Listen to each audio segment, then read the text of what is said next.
भारत के ऑपरेशन सिंदूर में मिली शिकस्त के बाद पाकिस्तान इस वक्त बेहद घबराया हुआ है। करारी मात मिली थी पाकिस्तान को और उसके बाद पाकिस्तान को अब भविष्य की चिंताएं सताने लगी हैं। इसीलिए पाकिस्तान ने अमेरिका से एडवांस हथियारों की मांग की है। वॉशिंगटन में पाकिस्तान का 13 सदस्यीय प्रतिनिधिमंडल मौजूद है, जहां उसने अमेरिकी हथियारों की मांग की है। पाकिस्तान के केंद्रीय मंत्री मुसादिक मलिक ने अमेरिका से एयर डिफेंस सिस्टम और लड़ाकू विमान देने की गुजारिश की है। इससे साफ पता चलता है कि पाकिस्तान भारत के खिलाफ जो डींगे मार रहा था वो दरअसल बिल्कुल झूठी थी और भारत की इस एयर स्ट्राइक की एक एक मिसाइल सटीक ठिकानों पर जाकर गिरी थी। यही वजह है कि अब भारत से हमले से बचने की तैयारी में पाकिस्तान जुट गया है।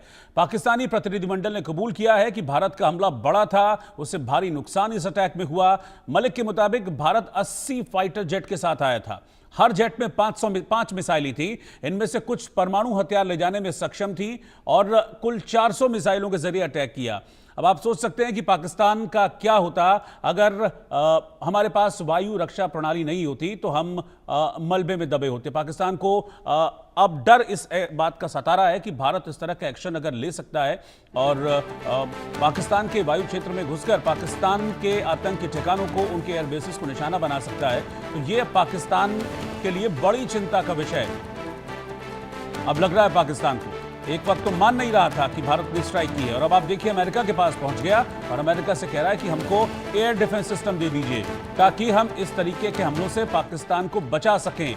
यानी कि भारत की स्ट्राइक को फिर से पाकिस्तान ने कबूल किया है।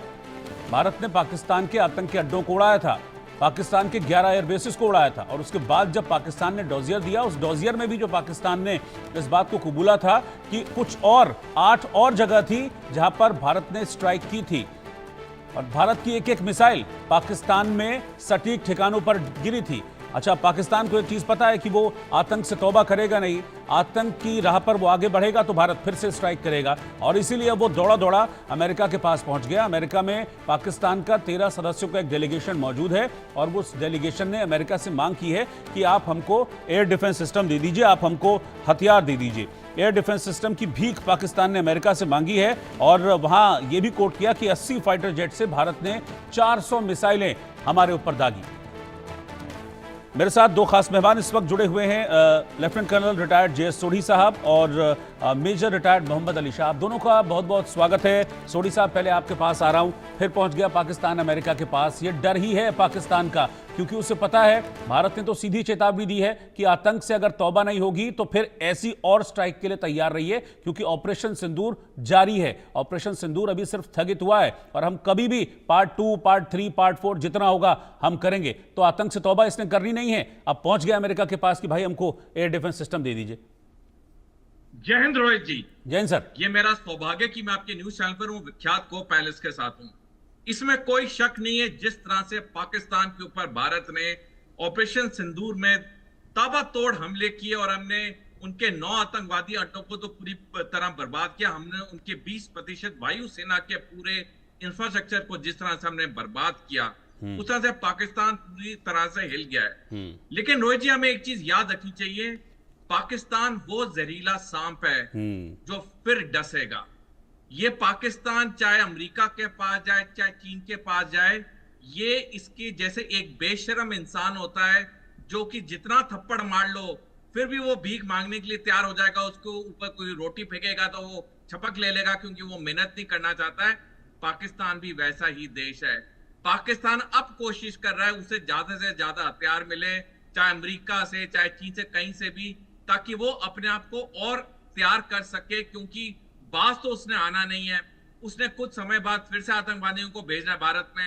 भारत ने फिर एक नए नॉर्मल के तहत पाकिस्तान पे हमला करना है। तो पाकिस्तान ये रोने की आड़ में ये अपनी सैनिक शक्ति को बढ़ाने की कोशिश कर रहा है। बिल्कुल, सैन्य शक्ति को बढ़ाने की कोशिश तो कर ही रहा है। मेजर शाह, अमेरिका के पास तो पहुंचा ही है, साथ ही चीन के पास भी पहुंचा हुआ था, जहां पर वो चीन से फाइटर जेट्स मांग रहा है और 6th जनरेशन के फाइटर जेट शायद चीन उसको डिलीवर भी करेगा आने वाले कुछ वक्त तक। तो जो बात कह रहे हैं कर्नल सोढ़ी, वो बात बिल्कुल एग्जैक्ट वही दिख रही है, क्योंकि आतंक से तौबा करनी नहीं है, लेकिन स्ट्राइक से बचने के लिए चलो अपनी ताकत बढ़ा लें। बिल्कुल रोहित भाई, देखिए कर्नल जे सोढ़ी साहब ने बिल्कुल सटीक बताया। देखिए, पहली बात तो जिसको अपनी इज्जत प्यारी नहीं होती ना, उसकी कोई इज्जत करता ही नहीं है। क्योंकि आप खुद की इज्जत नहीं कर रहे हो।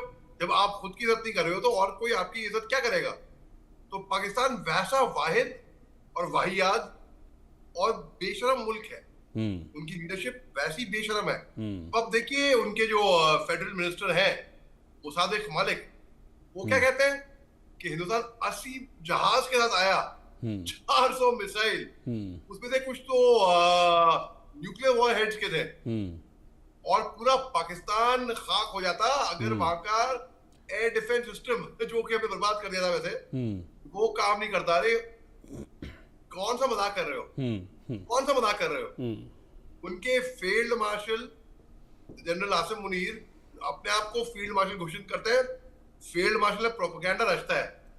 उनके जो कोबरा के सुनने में आया कि कोई कौन से कोबरा के कोई उन्होंने बोला कि भाई वो हिंदुस्तानी जहाज गिरा दी।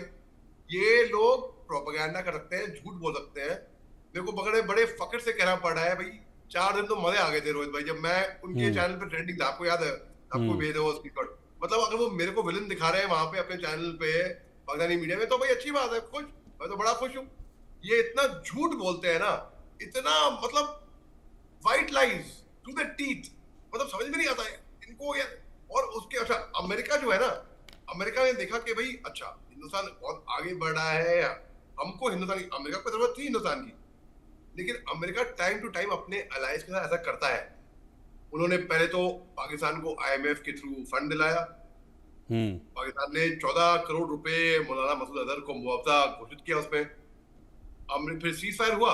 डोनाल्ड ट्रंप साहब पहले थे शख्स जिन्होंने ट्वीट किया बच्चों की तरह बिल्कुल कि डोनाल्ड ट्रंप साहब पाकिस्तान के 2 पूर्व उग्रवादियों को अपने एडवाइजरी काउंसिल में रखते हैं।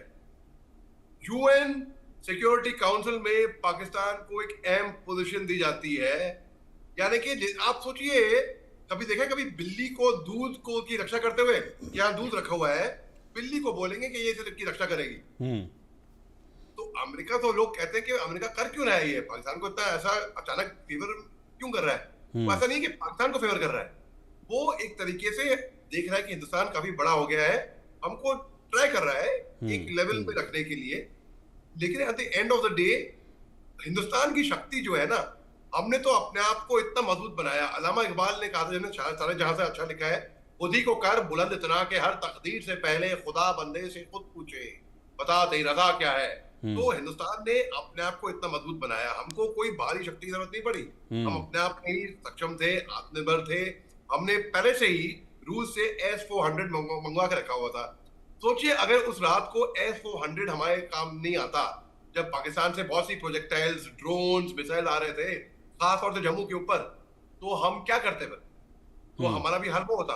अब ये पाकिस्तान का तहस नहस हो गई। हमने सटीक तरीके से 9 आतंकवादी एयर बेसिस को, आतंकवादी लॉन्च पैड्स को निशाना बनाया, इन्होंने हम पे हमला किया, हमने इनके एयर बेसिस तहस नहस करे, इनका एयर डिफेंस सिस्टम जो चीन से लिया गया था इनका, वो तहस नहस किया। यानी एक तरीके से चीन की भी गर्ल ये छोटी साहब ने बड़ी अच्छी किताब लिखी है चाइना के ऊपर, बड़ी अच्छी किताब, और मैं सौभाग्य हुआ था कि उसमें मैं एक अहम हिस्सा था सर के लॉन्च के टाइम पे। तो चीन का जो एक प्रोपेगेंडा हो रहता है ना कि भाई वो 4 गुना ज्यादा वो खर्च करते हैं हमसे ज्यादा डिफेंस बजट पे, और ये वो एक तरीके से वो चीन का प्रोपेगेंडा है। और ये बात तो स्पष्ट होगी, चीन ने जो इक्विपमेंट दिया था पाकिस्तान को वो इतना कारगर नहीं रहा, उनके एयर डिफेंस सिस्टम तहस नहस कर दिया हमने। इसका साबित हुआ है, प्रूफ है। पाकिस्तान ने कॉन्ट्रैक्टर्स, टेंडर्स दे रखे थे लोगों को कि भाई आके जो उनकी बर्बादी हुई है उस पर काम करे। तो पाकिस्तान ये जो है कि पूरी जो थियरी है इनकी कि 80 जहाज, 400 मिसाइल, अरे अगर इनकी इंफॉर्मेशन इतनी अच्छी थी तो इनने क्यों, जब BLA के हमले हुए थे, जाफर एक्सप्रेस के ऊपर वो हाईजैक किया था, जब इनके फौजियों को गधों पे लाद के ले आया गया था, तो इन्होंने क्यों उसकी खबर नहीं लगी इनको? तो basically Pakistan has become a laughing stock, और इनको सीरियसली बिल्कुल नहीं लिया जा सकता। बिल्कुल ठीक है। मैं सोडी साहब आपके पास आ रहा हूं। एक तरफ तो पाकिस्तान ये कहता है कि उस रात हमारे एयर डिफेंस सिस्टम ना होते तो हम